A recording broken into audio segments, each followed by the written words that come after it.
హైదరాబాద్లో ఘోర ప్రమాదం జరిగింది.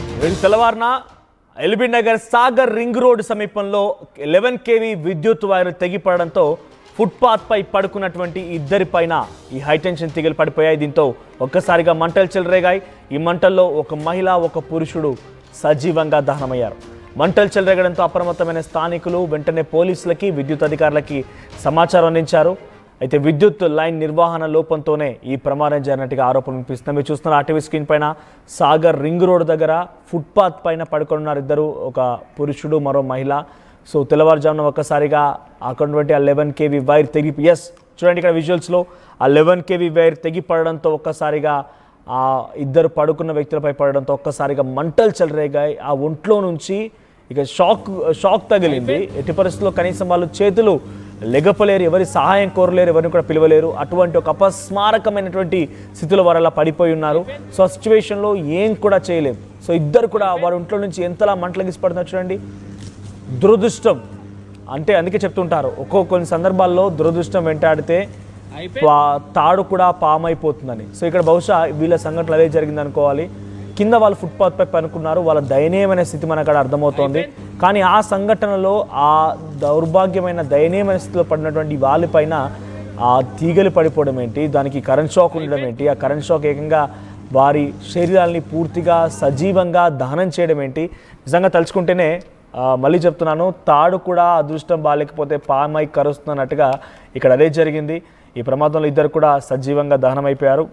ప్రస్తుతానికి స్థానిక ఇచ్చిన సమాచారం మేరకు పోలీసులు విద్యుత్ అధికారులు అక్కడికి చేరుకున్నారు. ఒకసారి ఈ ఘటన పైన అక్కడి పోలీస్ అధికారి ఏం జరిగిందని వెల్లడించారు, ఆయన ఏం మాట్లాడారో చూద్దాం. రాత్రి డ్యూటీలో భాగంగా నేను సాగర్ రింగ్ రోడ్లో ఆ డ్యూటీ నిర్వహణలో ఉండగా ఒక స్కూటీ మీద వచ్చినటువంటి వ్యక్తి ఈ చింతలకుంట రోడ్లో ఫుట్పాత్ మీద ఒకటి కరెంటు వైరు తెగిపడి ఇద్దరు వ్యక్తులు కాలిపోతారని చెప్పగానే ఆ సమాచారంతో నేను నా సిబ్బంది పెట్రో కారు స్పాట్కి వెళ్ళడం జరిగింది. అక్కడికి వెళ్ళేసరికి బాబాయ్ హోటల్ ముందు ఉన్నటువంటి రేణుకాయలమ్మ తల్లి టెంపుల్ ముందు ఫుట్పాత్ పైన ఆ వైర్ దిగి వాళ్ళ మీద పడడం వల్ల వాళ్ళిద్దరు కూడా స్పాట్లోనే కాలిపోయి చనిపోవడం జరిగింది. వెంటనే ఈ విషయాన్ని ఫైర్ ఇంజిన్ వాళ్ళకు, మా పై అధికారులకు, అదేవిధంగా ఎలక్ట్రిసిటీ డిపార్ట్మెంట్ తెలియజేయపరచడం జరిగింది. అందరు అధికారులు, ఎలక్ట్రిసిటీ డిపార్ట్మెంట్ వాళ్ళు, అంబులెన్స్ అందరూ కూడా స్పాట్కు రావడం జరిగింది. అక్కడ చూస్తే ఏంటంటే వాళ్ళిద్దరిని ఎవరైతే చనిపోయి ఉన్నారో వైఫ్ అండ్ హస్బెండ్గా భావిస్తున్నాం. వాళ్ళిద్దరు కూడా గుర్తు తెలియని వాళ్ళుగా ఉన్నారు. అంటే రోడ్ సైడ్ అనే బెగ్గింగ్ చేసే వాళ్ళుగా కనపడుతున్నది. ఏదేమైనా ఇమీడియట్లీ వాళ్ళని ఇద్దరిని ఉస్మానియా హాస్పిటల్ తరలించడం జరిగింది. వాళ్ళ గురించి ఏమైనా సమాచారం వచ్చిన తర్వాత వాళ్ళని తెలిస్తే, లేకపోతే పోలీసు వాళ్ళే దాని మీద ఒక కేసు రిజిస్టర్ చేసి దర్యాప్తు కొనసాగిస్తాము. ఎలక్ట్రిసిటీ వాళ్ళు కూడా ఈ ప్రమాదానికి కారణం తెలుసుకోమని వాళ్ళని కూడా అడగడం జరిగింది. వాళ్ళు చెప్పడం ఏంటంటే ఆ బీడు వైరు తెగి కింద పడడం వల్ల 11 kV వైర్ కదా, అది కింద పడడం వల్ల ఇట్లా ఫైర్ అయింది, వాళ్ళు ఎలక్ట్రిసిటీ షాక్ చనిపోయారని చెప్పారు. ఏదైంది ఇప్పుడు వాళ్ళు ఎలక్ట్రిసిటీ డిపార్ట్మెంట్ కూడా స్టేట్మెంట్ తీసుకోవడం జరుగుతుంది. దాని ప్రకారం విచారణ కొనసాగుతుంది. ఎవరైనా దానికి కరెంటు వైరు దిగడానికి ఎవరైనా బాధ్యులు అయితే వాళ్ళ మీద కూడా చర్య తీసుకోబడుతుంది. ఇది రాత్రి అందాదా 2 గంటలకు జరిగింది. ఈ ఇన్సిడెంట్ 2 గంటలకు జరిగింది. తెలవగానే ఎమ్మటే మేము అందరం స్పాట్కి పోయినాము. ఇమీడియట్లీ కరెంటు ఆపిన తర్వాత చూస్తే అప్పటికే వాళ్ళు చనిపోయారు, కాలిపోయారు పూర్తిగా. అంటే వాళ్ళ వివరాలు అయితే ఇంతవరకు ప్రస్తుతానికైతే మనకు తెలియదు, తెలుసుకునే పనిలో ఉన్నాము. తర్వాత ఆ కేసు దర్యాప్తులో ఉంది, ఇన్వెస్టిగేషన్లో అన్ని విషయాలు మనకు తెలుస్తాయి. రాత్రి రోడ్డుపై పడుకున్నటువంటి ఆ ఫుట్పాత్ పైన వారి దయనీయమైన పరిస్థితి, భిక్షాటన చేసుకునే వారన్నట్టుగా పోలీసులు చెప్తున్నారు. సో అర్ధరాత్రి సమయంలో అక్కడికి వెళ్ళి ఒకసారిగా ఏదో వ్యక్తి ఫోన్ చేయడంతో వెళ్ళి చూసేసరికి ఇద్దరు కూడా ఆ అగ్నికి ఆహుతైపోయారు, సజీవంగా దహనం అయిపోయారని చెప్తున్నారు. సో దయచేసి మళ్ళీ రిక్వెస్ట్ చేస్తున్నాను, ఇటువంటి సంఘటనలు చాలా అరుదుగా జరుగుతూ ఉంటాయి, కానీ కొంత అప్రమత్తత మాత్రం చాలా తప్పనిసరిగా అవసరం అని చెప్పాలి. వర్షాకాలం సమయంలో ఒకసారిగా ఈదురుగాలు వేయడం కానివ్వండి, ఇతరత్ర సమస్యల కారణంగా వైర్లు తెగిపడుతూ ఉంటాయి, చెట్లు కుప్పకూలిపోతూ ఉంటాయి. ఒకసారి వాటి కింద నిలుచునే ముందు ఆలోచించండి, ఆ చెట్టు అయినా విరిగిపడవచ్చు, ఆ వైర్ అయినా తెగిపడవచ్చు. కొంచెం జాగ్రత్తగా ఉండాల్సిన అవసరం అయితే ఉంది. సో కొంత వర్షాకాలం పోయేంత వరకు తగు జాగ్రత్తలు తీసుకోవాల్సిన అవసరం ఉంది. విద్యుత్ అధికారులు ఎప్పటికప్పుడు అలర్ట్ చేయండి. మీ కంటకు ఏదైనా ఇటువంటి సమస్య కనుక వస్తే వెంటనే విద్యుత్ అధికారులకు సమాచారం అందించండి, వారు దాన్ని పరిష్కారం చేసే ప్రయత్నం చేస్తారు. ప్రస్తుతం మరిన్ని అప్డేట్స్తో మా ప్రతినిధి పెట్రిషియా లైవ్లో సిద్ధంగా ఉన్నారు. ఎస్ పెట్రిషియా, సో ప్రజెంట్ ఈ ఘటనకు సంబంధించి విద్యుత్ అధికారులు ఏం చెప్తున్నారు, అసలు వైర్ తెగిపోవడం ఏంటి, అలా పడిపోవడం ఏంటి, తర్వాత వారు మరణించడం ఏంటి, ఇప్పటివరకు ఆ వ్యక్తుల యొక్క మృతదేహాలకు సంబంధించి డీటెయిల్స్ తెలుస్తున్నాయి, ఎవరు వాళ్ళు ఎక్కడి నుంచి వచ్చారని తెలుస్తోందా?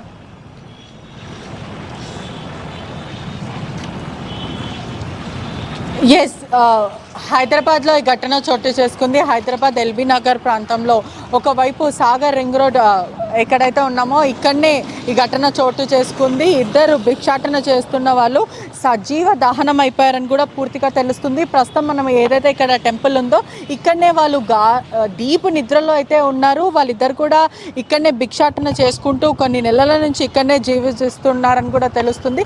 నిద్రిస్తున్న మహిళ మరియు వాళ్ళ భార్యాభర్తలు ఇద్దరు కూడా ఇక్కడనే ఉన్నారు. కరెంట్ వైర్ షాక్ తగలడంతో 11W wire, high voltage wire తగలడంతో సజీవ దహనం అయిపోయారు. ఈ ప్రమాదం వెనుకన కారణం ఏంటి అని కూడా అధికారులు ఇన్వెస్టిగేషన్ చేస్తున్నారు. ఒకవైపు కరెంట్ సప్లై అంతా కూడా ఇక్కడ చుట్టుపక్కల పరిసర ప్రాంతంలో అయితే ప్రస్తుతం అయితే ఆపేశారని తెలుస్తుంది. అసలు కరెంట్ వైర్ ఎట్లా తెగి పడిపోయింది, ఎందుకు ఈ లైన్ లోపలం వల్లనే అంటే నెగ్లిజెన్స్ అయితే చాలా క్లియర్గా అయితే కనిపిస్తుంది. ఒక్కసారి మనం విజువల్స్లో చూడొచ్చు. ఇక్కడనే వాళ్ళు నిద్రపోతున్నారు. అట్లీస్ట్ వాళ్ళ తల కూడా ఇలా లేపి కూడా చూడలేని పరిస్థితి. బెడ్షీట్ వేసుకొని కూడా వాళ్ళు పడుకొని ఉన్నారు. వెంటనే మంటలు చెలరేగిపోవడము, ఆ వైర్ వచ్చి ఆ బెడ్షీట్ పైన పడడం, ఆ తర్వాత వెంటనే వాళ్ళు సజీవ దహనం అయిపోయారు. ఆ వైర్ కూడా మనం ప్రస్తుతం ఆర్టీవీ విజువల్స్లో కూడా పూర్తిగా చూడవచ్చు. ఇక్కడ క్లియర్గా వైర్ కూడా కనిపిస్తుంది. తెల్లవారుజామున 2 నుంచి 3 ఆ టైంలో అయితే ఘటన చోటు చేసుకుంది. ఏదైతే కరెంట్ వైర్స్ తెగిపడడం పూర్తిగా కూడా అక్కడనే వాళ్ళు నిస్సాయ స్థితిలో ఉన్నారు. అట్లీస్ట్ వాళ్ళు లేచి తల ఎత్తే ప్రయత్నం కూడా చేయలేకపోయారు. మొత్తం మీద కూడా అక్కడనే వెంటనే ఫ్రాక్షన్ ఆఫ్ సెకండ్స్లో వాళ్ళు తగలబడిపోయారని కూడా మొత్తం మీద అయితే తెలుస్తుంది. అదే కాకుండా ఏదైతే స్ట్రే డాగ్, వీధి కుక్క కూడా వాళ్ళతో పాటు నివసిస్తూ ఉండే, ఇక్కడనే వాళ్ళు పెట్టింది తింటూ వీళ్ళు భిక్షాటన చేసుకుంటూ ముగ్గురు కూడా ఇక్కడనే నివసిస్తూ ఉంటారు. ఇల్లు కూడా లేని పరిస్థితి వాళ్ళది. ఆ వీధి కుక్క కూడా తప్పించుకునే ప్రయత్నం చేయలేదు. అదంతా కూడా పాకిపోవడము, అది ఇక్కడి వరకు అంటే వాళ్ళిద్దరు కూడా ఇక్కడనే ఉన్నారు, పక్కనే వీధి కుక్క ఉంది, తప్పించుకున్న ప్రయత్నం చేశారు. ఆ లోపలనే బెడ్షీట్కి అంతా కూడా ఫైర్ అంటుకోవడము, అక్కడనే స్పాట్లో చనిపోయారు. వీధి కుక్క మాత్రం కొంచెం ఇలా ముందుకి నడుచుకుంటూ వస్తూ దాదాపు ఒక 20 మీటర్స్ వరకు ఇక్కడి వరకు రావడం జరిగింది. ఆ తర్వాత వీధి కుక్క కూడా ఆ మంటల వేడికి తట్టుకోలేక స్పాట్లో అక్కడనే చనిపోయిన పరిస్థితి. అంటే ఎలక్ట్రిసిటీ అధికారుల నిర్లక్ష్యం ఉందంటూ కూడా స్థానికులు ఎంతో ఆగ్రహం వ్యక్తం చేస్తున్న పరిస్థితి. మనుషులకు అసలు సేఫ్టీ లేకుండా అయిపోయింది. ఎక్కడైతే ఖచ్చితంగా పవర్ ఆఫీసర్స్ నిర్లక్ష్యం ఉంది, వాళ్ళ నెగ్లిజెన్స్ అయితే క్లియర్గా కనిపిస్తుంది. ఇమీడియట్గా ఖచ్చితంగా డిస్ట్రిక్ట్ కలెక్టర్ మాత్రం దీని మీద స్పందించాలి. ఎలక్ట్రిక్ లైన్స్ కరెక్ట్ ఉన్నాయా లేదా, పబ్లిక్ సేఫ్టీ అనేది మోస్ట్ ఇంపార్టెంట్. అదే కాకుండా స్ట్రే డాగ్స్ కూడా ఇలా చనిపోవడం ముందే గతంలో కూడా అనేక సార్లు పెట్ లవర్స్ అందరూ కూడా స్ట్రే డాగ్స్ మీద పోరాడుతూ ఉంటారు. అటువంటిది కుక్క ఎలక్ట్రిక్ షాక్కి తగిలి చనిపోవడం అనేది కూడా చాలా బాధాకరమైన విషయం అంటూ కూడా స్థానికులు చెప్తున్న పరిస్థితి. వాళ్ళ కుటుంబానికి కూడా ఎవరు కూడా లేరు, ఇద్దరు ఇక్కడనే ఉంటారు. వాళ్ళతో పాటు ఆ కుక్క కూడా ఇక్కడనే నివసిస్తూ ఉంటుందని కూడా చెప్పారు. 11K వైర్, చాలా హై వోల్టేజ్ వైర్ ఉంటుంది. ఆ వైర్ కూడా మనం ప్రస్తుతము ఆర్టీవీ విజువల్స్లో కూడా చూడొచ్చు. ఈ వైరే తెగి పడిపోవడం, దాని తర్వాత వాళ్ళ బెడ్షీట్ మీద పడడం, ఆ స్పార్క్ రావడం, వెంటనే స్పార్క్ రావడం, బెడ్షీట్ అంతా తగలబడిపోవడం, సజీవ దహనం. అంటే అట్లీస్ట్ వాళ్ళ తల లేపి చూసే ప్రయత్నం కూడా చేయలేరు. ఐ విట్నెస్ ఎవరైతే ఈ ఘటనని విట్నెస్ చేసి చూసారో వాళ్ళంతా కూడా పొగ వచ్చేసింది, అట్లీస్ట్ మేము కాపాడలేకపోయాం, ఇదంతా కూడా ఫ్రాక్షన్ ఆఫ్ సెకండ్స్లో జరిగిపోయిందంటూ కూడా స్థానికులు చెప్పారు. కుక్క కూడా తప్పించుకునే ప్రయత్నం చేసింది. అది దాదాపు 10 మీటర్స్ వరకు పరిగెత్తే ప్రయత్నం చేసింది, కానీ అప్పటికే దాని మొత్తం బాడీ అంతా కూడా తగలబడిపోయింది.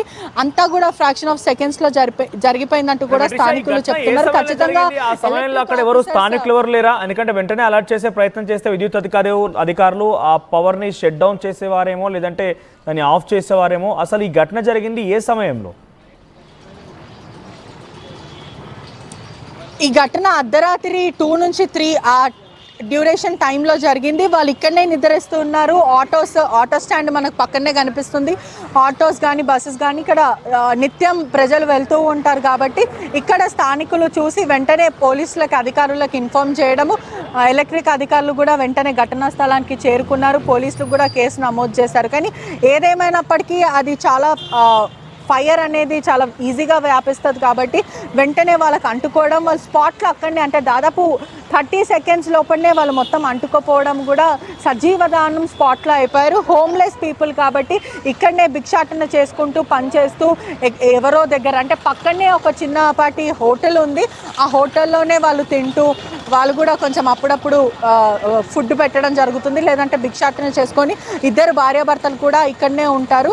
ఇటువంటి ఘటన జరగడం అందరినీ కూడా కలిసి వేస్తుంది, ఎందుకంటే వీళ్ళకి జరిగింది, వీళ్ళ తరపున ఎవరు మాట్లాడే వాళ్ళు లేరు కాబట్టి ఈ ఘటన ఇక్కడనే అయిపోతుంది. అదే ఒక మధ్యతరగతి కుటుంబం కానీ లేకపోతే ఒక ఫేమస్ పర్సనాలిటీ ఇటువంటి ఘటన జరిగితే ఎంత పెద్ద న్యూసెన్స్ అవుతుండే ఇప్పుడు అంటూ కూడా స్థానికులు ప్రశ్నిస్తున్న పరిస్థితి. ఏదైతే అయిందో ప్రస్తుతం ఇక్కడ ఉన్న ఎల్బీ నగర్ వాసులందరినీ కూడా కలిసి వేస్తున్న సిచ్యువేషన్. ఎందుకంటే రోడ్డు మీద వెళ్తున్న వాళ్ళు కరెంట్ షాక్కి గురై స్పాట్లో అంటే అట్లీస్ట్ నిస్సాయిత స్థితిలో వాళ్ళు గాఢ నిద్రలో పడుకొని ఉన్నారు, లేచే ప్రయత్నం కూడా చేయలేరు. అంటే 11K వోల్టేజ్ అనేది చాలా హై పవర్ఫుల్ ఉంటుంది, ఒక్కసారి అది షాక్ తగులుతుంటే స్పాట్లో మనిషి చనిపోతాడు. అటువంటిది వెంటనే ఫైర్ రావడం, వాళ్ళు అక్కడనే చనిపోవడం. ఒక్కసారి మనకి బెడ్షీట్ విజువల్స్ కూడా చూడొచ్చు, అంటే ఎంత దాదాపు చాలా దొడ్డు బెడ్షీట్ అని కూడా తెలుస్తుంది. ఈ బెడ్షీట్ అంతా కూడా కప్పుకొని వాళ్ళు పడుకొని ఉన్నారు. ఇదంతా కూడా వెంటనే వ్యాపించింది ఫైర్. అసలు వాళ్ళ బాడీలో ఏ పార్ట్స్ మిగలకుండా మొత్తం మీద కూడా దద్దమైన పరిస్థితి, అంటే మొత్తం తగలబడిపోయి సజీవ దహనమైన పరిస్థితి.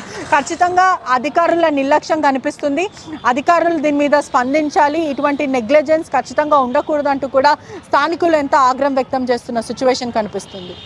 Right Patricia, thank you for the updates. LB Nagar Sagar ring road పరిసర ప్రాంతాల్లో ఈ ఘటన చోటు చేసుకుంది. సాగర్ రింగ్ రోడ్డు సమీపంలో అక్కడ ఉన్నటువంటి రేణుక ఎల్లమ్మ తల్లి ఆలయాన్ని దగ్గర ఇద్దరు, ఒక వ్యక్తి మరొక మహిళ, ఇద్దరు కూడా అక్కడే రాత్రి నిద్రిస్తూ ఉన్నారు. వారికి దయనీయమైన పరిస్థితి, ఉండడానికి ఇల్లు కూడా లేదు, భిక్షాటన చేస్తూ అక్కడే ఉంటున్నారు. అయితే రాత్రి సమయాల్లో వారు అక్కడ పడుకోగా సుమారుగా 2 గంటల ప్రాంతంలో ఒక్కసారిగా 11 kV వైర్ తెగిపోయి వారు పడుకున్నటువంటి ఆ ఒంటిపై పడిపోయింది.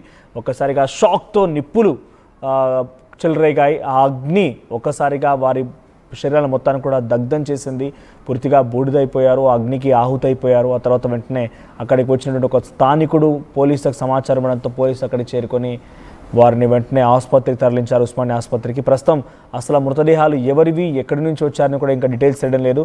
ఏదేమైనా దయచేసి జాగ్రత్తగా ఉండండి. వర్షాకాలం నేపథ్యంలో చెట్టు దగ్గర నిల్చున్నా లేకుంటే ఇటువంటి హై పవర్ లైన్స్ దగ్గర నిల్చున్నా కూడా కొంత అప్రమత్తంగా ఉండండి. మీ దృష్టిలో ఏదైనా కనుక చెట్టు విరిగిపోతుంది అనేటువంటిది గమనిస్తే వెంటనే మున్సిపల్ అధికారులకి, ఆ తర్వాత చెట్టు విరిగిపోవడం వల్ల విద్యుత్కి కూడా కొంత ఇంత అంతరాయం కలిగే అవకాశం, విద్యుత్ దగ్గర కూడా ఎఫెక్ట్ అవుతుంది అనుకుంటే కనుక వెంటనే విద్యుత్ అధికారులకు సమాచారం ఇచ్చండి. లేదంటే కనుక ఇటువంటి ప్రమాదాలు చాలా తారాస్థాయికి చేరిపోయి ఇటువంటి విధంగానే చాలామంది మరణించే అవకాశం ఉంది.